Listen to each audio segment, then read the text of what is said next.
Jack and the Beanstalk. Jack was a young lad living with his widowed mother. Their only means of income was a cow. As time went by, the cow stopped giving milk. So one morning, Jack was sent to the market to sell it. On the way to the market, he met an old man who offered to give him magic beans in exchange for the cow. Jack took the beans and was on his way back home.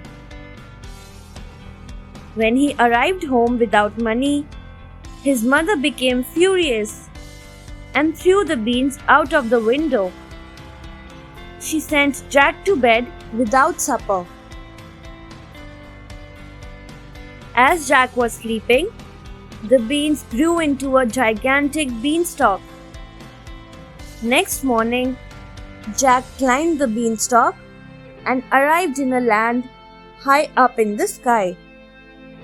There, he followed a road to a house, which was the home of a giant.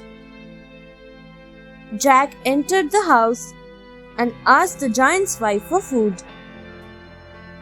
She gave him food, but the giant returned and sensed that a human was nearby.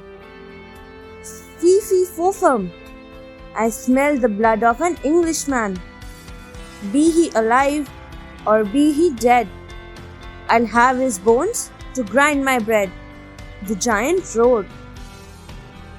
However, Jack was hidden by the giant's wife. Jack overheard the giant counting his money. Jack stole the bag of gold coins and made his escape down the beanstalk. Next time, Jack went to the giant's house and saw the giant with a hen which laid a golden egg daily. When the giant was sleeping, Jack stole the hen and returned to his house.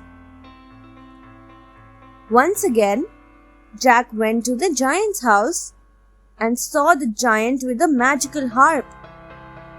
Somehow, Jack took the magical harp and began to run away. The giant shouted at him. This time, Jack was almost caught by the giant, who followed him down the beanstalk. Jack called his mother, who rushed to the place with an axe. She chopped the beanstalk down, killing the giant. Jack and his mother started living happily ever after with their new riches. Thanks for watching. Do like, share, subscribe to Sahil Book House.